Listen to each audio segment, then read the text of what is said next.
and welcome to another thrilling episode of Badminton Unlimited. Coming up on the show, we're in Guangzhou as the top 8 are drawn into groups ahead of the HSBC BWF World Tour Finals 2019. And we hear from Wang Liu and Huang as they get ready to defend their finals crown. 比较开心吧，因为整个过程打得不是很顺畅，也比较艰难，所以比较开心。 Plus, an exclusive interview with the very talented Rachel Choong as she speaks candidly about her life on and off the court. Even if I wasn't a player, I feel like I would love para-badminton anyway because just the atmosphere, the camaraderie, with also the competitiveness. Before the serious business of the HSBC BWF World Tour Finals 2019, some of the sport's biggest stars engaged in the traditional activity of dim sum making on Monday the 9th of December in Guangzhou. Denmark's Anders Antonsen, Chinese mixed doubles pair Wang Liu and Huang, as well as Malaysia's Chen Peng-soon and Go Liu Ying learned about the delicate art of making dim sums and then tasting their own creations, as they got the chance to indulge in a fun activity before the start of the season-ending extravaganza. It was really easy, to be honest. you just have to pour it up and then just pour it around on the pan. It was quite easy. It's a little bit like making eggs or something. So I've done that before. I'm not the big chef, but I've done something similar before. 对啊，我感觉我可以上着厅堂，下着厨房，感觉自己突然间很闲了。对，我也可以了。肯定是我们女的做的更好吃。我们这个一看就很细心，很细致，很精致。对，连切我们切的比他们美太多。我们自己把改了名字，因为我们觉得我们的卖相不符合，所以我的是玉立把它取了福州鱼圆。他非要搞创意里面加那个花生碎，和我们做成这样，结果做这么大一个，太大个。不错的体验。带着他的小孩玩泥巴的，带着他孩子玩泥巴的。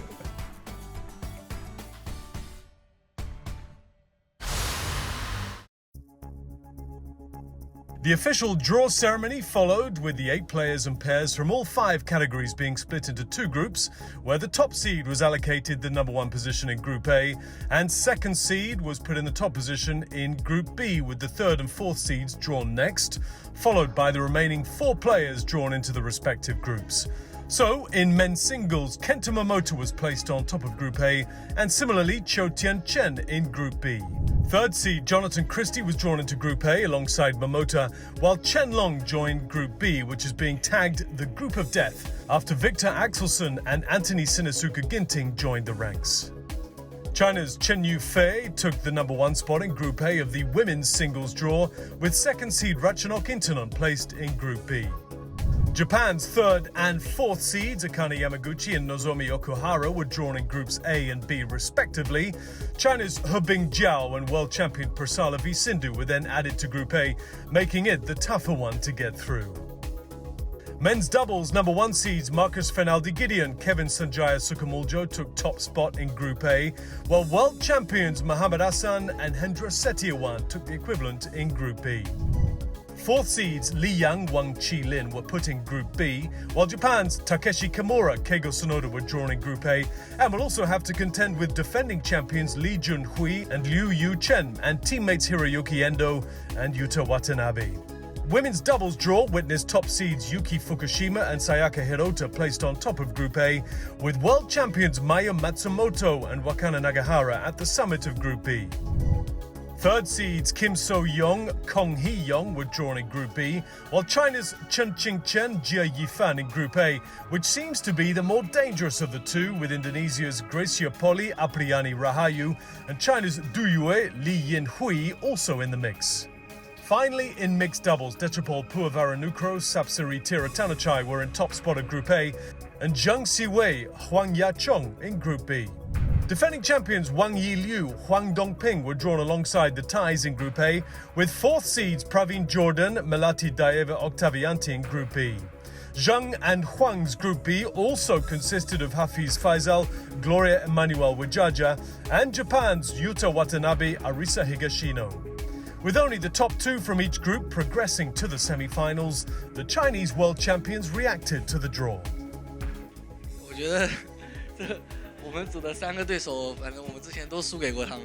然后呢，我觉得他们都非常有实力，然后可能最近的状态都挺不错的。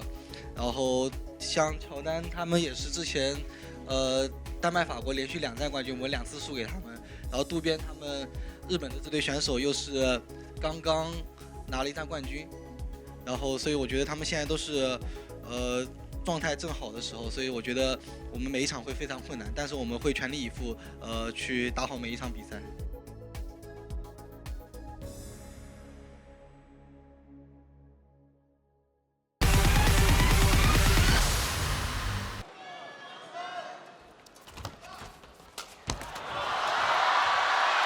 It's landed in.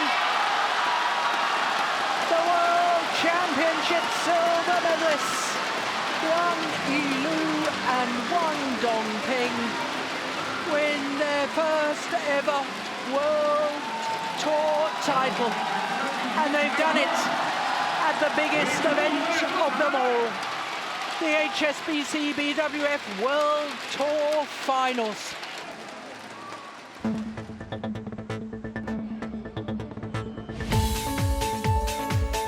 Come December the 11th, Wang Yilu and Huang Dongping will return to their happy hunting ground.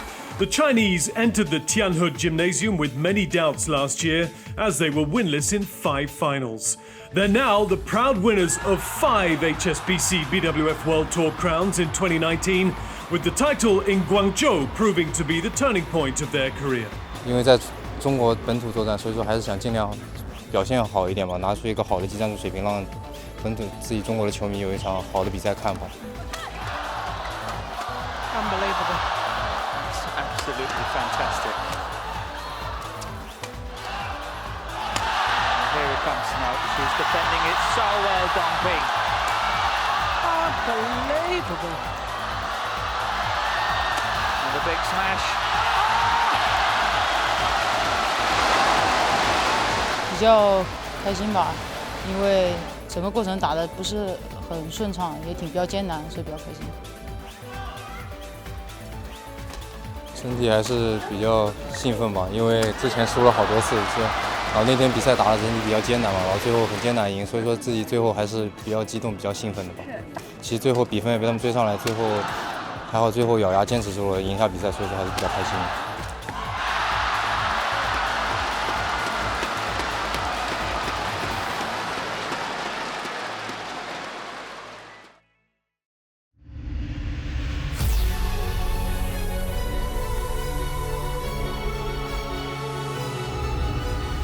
Welcome to Guangzhou, the host city for the HSBC BWF World Tour Finals.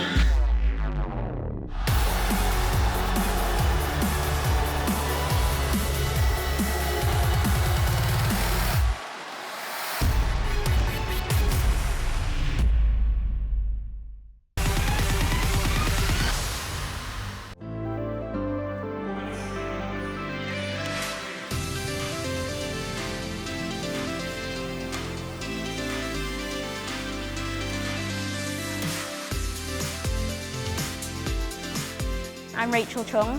I'm from Liverpool and I am a para-badminton player. I compete in the SS6 classification in women's singles, women's doubles and mixed doubles. And you're watching Badminton Unlimited. My dad, he was a huge influence on me starting to play badminton. At the time I was 6 years old, so this was back in 2000. My sister had just started playing at a local club and then they both encouraged me to pick up a racket and join my sister at this club. The coach was lovely. I still see him on a regular basis, which is great. And he gave me a junior racket, blew up a balloon for me and said, oh, just hit that up and down. And from there I was hooked. It was always almost disappointing when I was a junior before I was introduced to para-badminton because I knew I could never be as good as the people who were my age, who were already like a foot taller than me, and I was finding it more and more difficult to compete with them. I was introduced to para-badminton from one of my coaches at County, and he said, oh, there's a UK para-badminton tournament coming up and the short stature event will be in it. Maybe you could have a look into it. And it just kind of flew off from there. I didn't really know what to expect because para-badminton was so new to me. I'd never heard of it before, I'd never seen it.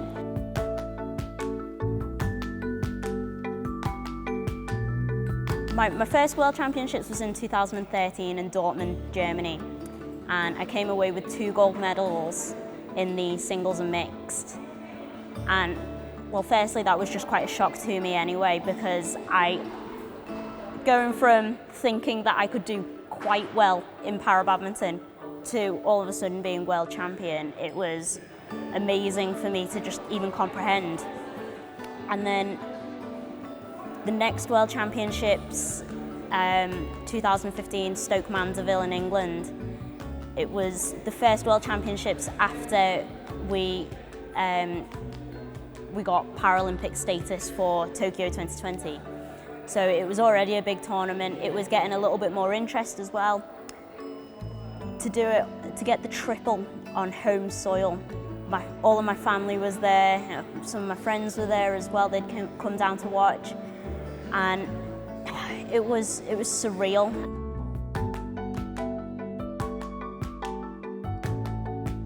Even if I wasn't a player, I feel like I would love para-badminton anyway, because just the atmosphere, the camaraderie, with also the competitiveness.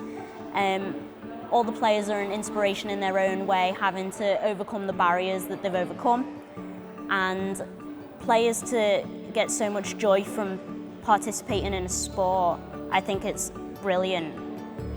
So to see it go from quite a small scale, I remember we used to have like European championships and like some tiny sports all in the middle of nowhere, to now being in 2019 alongside the able-bodied World Championships.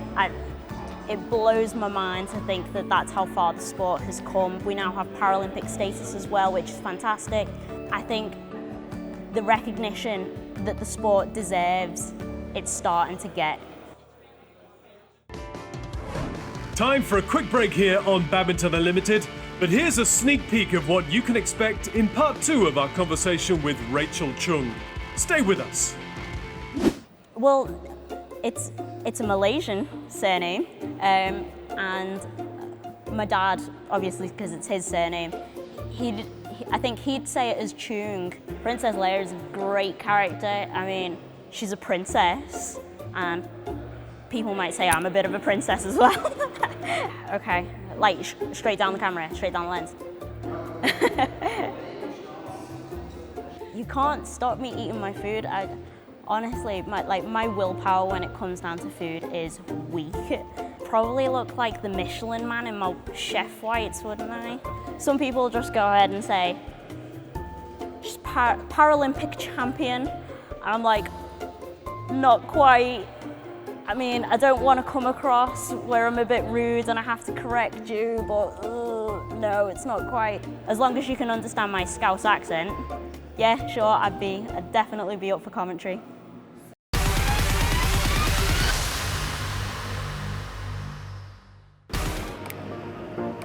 With less than 5 months left for Olympic qualification, we turn the spotlight on Canada's top men's doubles pair, Jason Anthony Hoshu and Neil Yakura. The duo spent some time with Badminton Unlimited in Tokyo, host city of the 2020 Summer Games, to talk about their Olympic dreams and aspirations. My name is Neil Yakura. I've been playing badminton since I was 10 years old, and I'm from Canada. I'm Jason Hoshu. I've been playing since I was 11 years old, and I'm also from Canada. We're in Tokyo. There's lots of Tokyo 2020 advertisement around, so it's nice to come here and experience it. I just really like the culture here. Everyone is so nice, and it's just amazing, an amazing experience. So my father is from Japan, so I do have a Japanese background, and my mother's from Indonesia. It's a good mix, and I've never really got to be in Japan that long. I only get to come here for tournaments. So I hope that one day I can come here and visit some of the family I still have.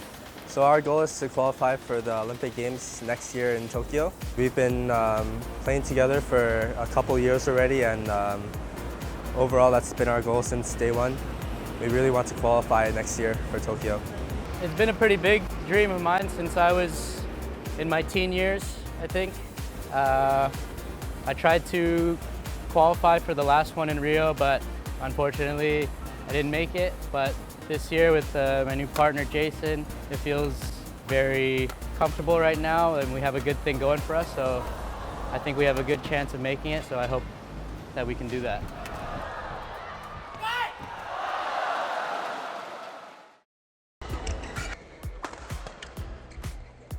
So we started off with playing international series, international challenges, until we could get our ranking high enough. Now we're able to qualify for World Tour 1000, World Tour 750, and we're just trying our best right now to keep our ranking up, keep going higher, and hopefully in the end, when the qualification period ends for Olympics, we'll be qualified. So I think the biggest challenge for us from the Pan Am region right now is that even if we're the #1 team, it doesn't really necessarily qualify us right away, because right now we have 3 doubles disciplines with all Canadians being the top in the Pan Am. It'll be hard, so we have to focus on getting our ranking up higher, and that'll give us a better chance to qualify.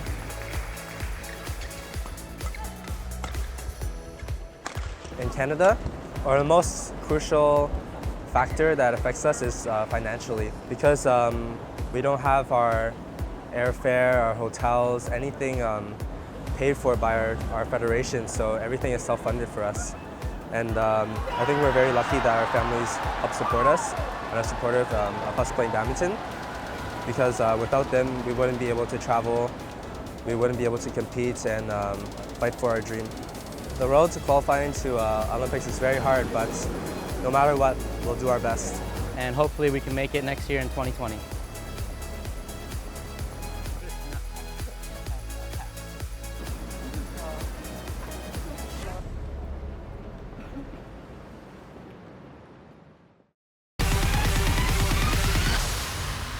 Like, think of the camera as a big plate of food, right? I find that when I'm playing or training, my appetite grows as well. So yeah, I'll just probably be filling my face a lot of the time. Like, don't eat what you can't, just leave it. And I'm just like, no, but Mum, you've put it in front of me, so I'm going to eat it all. That's Rachel Choong talking about her love for food. In this part of our conversation with the para-badminton champion, we find out more about the Brit's life off the court. My mum's side of the family, she's, well, her mother is from China and her father is from Hong Kong. And within the Chinese community of Liverpool, they had various businesses.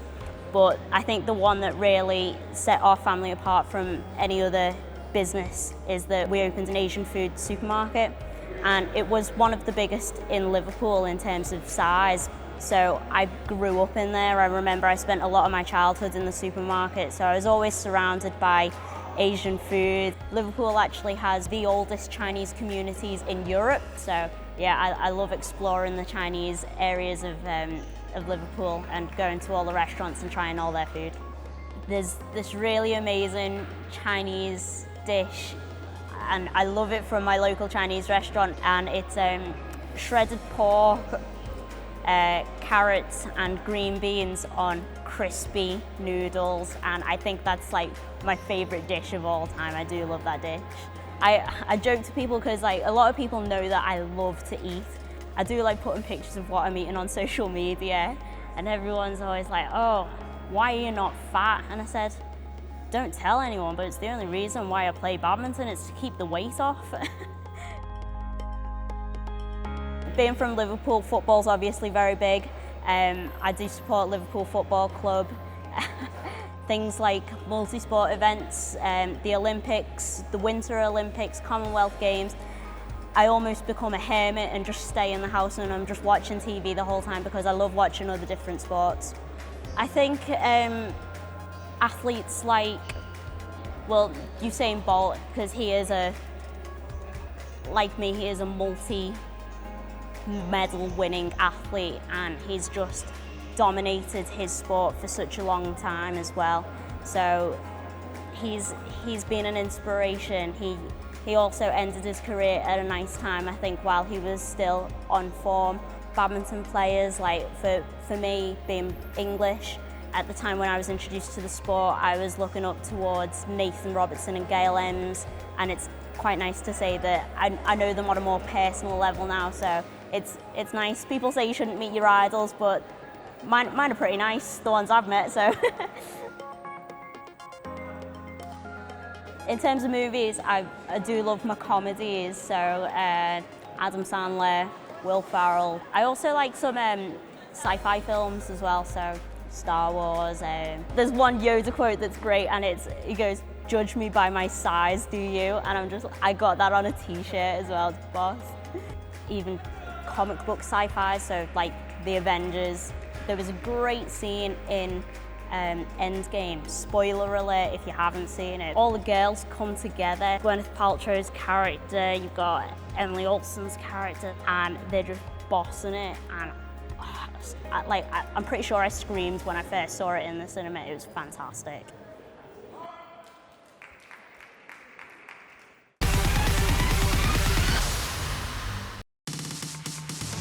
Since its big launch in May in Guangzhou, AirBadminton has been gaining in interest and popularity.